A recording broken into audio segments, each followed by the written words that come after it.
आखिर क्यों भगवान श्री कृष्ण अपने मित्र सुदामा से इतना प्रेम करते थे कि जब सुदामा द्वारका पहुंचे तो भगवान श्री कृष्ण ने उनके चरणों को धोया था। आज मैं आपको बताता हूं। एक बार हुआ यूं कि उस काल में एक वृद्ध महिला थी।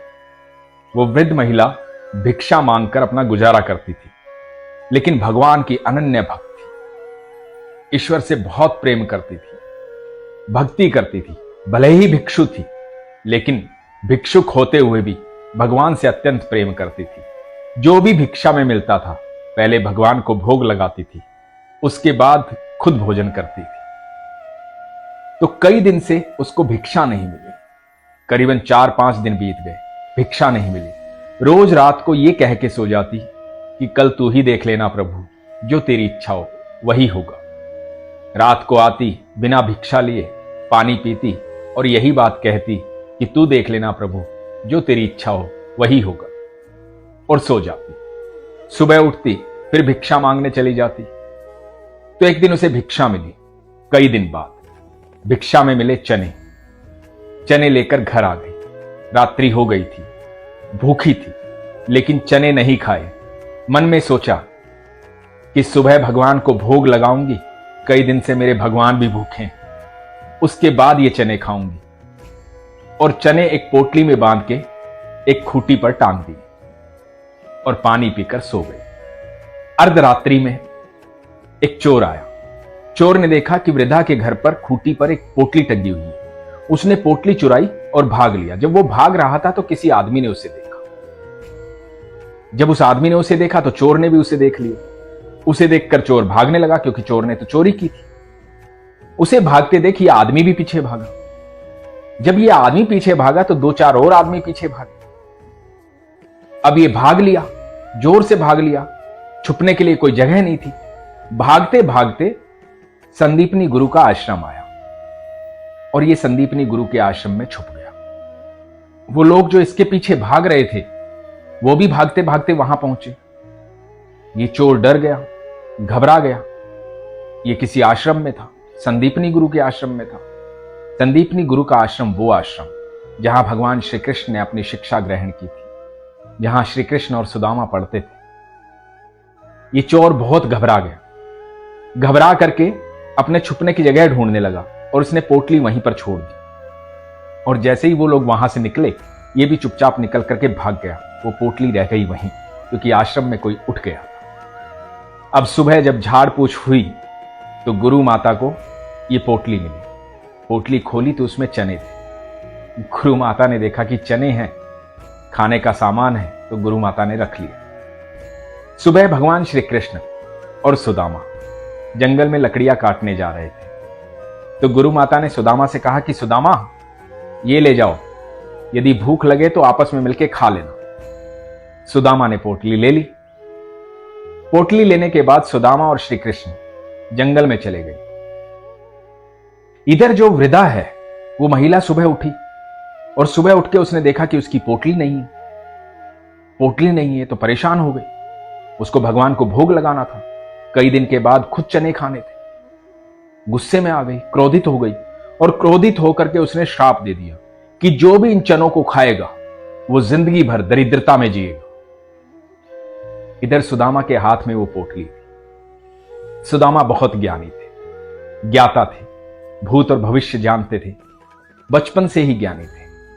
सुदामा के हाथ में जब पोटली आई तो सुदामा समझ गए ये श्रापित पोटली, इसे श्राप दिया गया है। श्राप दिया गया है दरिद्र होने का। भूख लगी तो याद आई गुरु माता की बात कि गुरु माता ने कहा है कि दोनों मिल बांट के खा ले।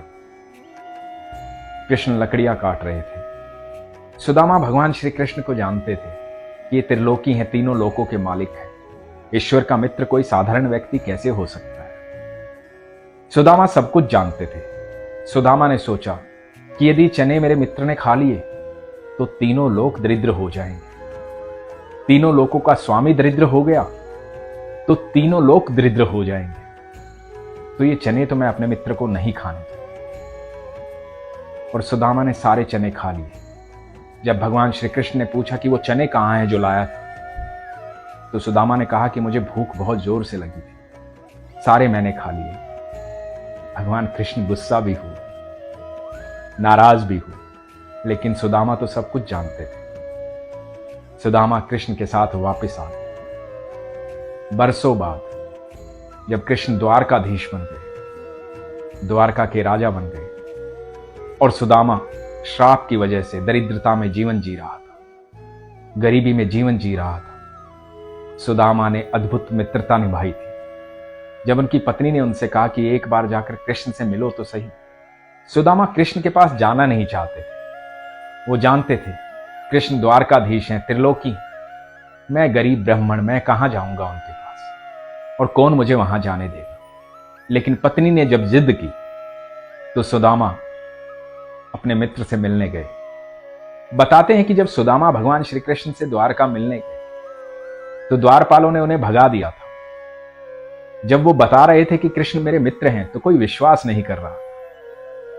लेकिन जब मित्र को पता लगा, भगवान श्री कृष्ण को पता लगा, तो कृष्ण दौड़ते हुए आए थे। अपने मित्र सुदामा के गले लगकर बहुत रोए थे।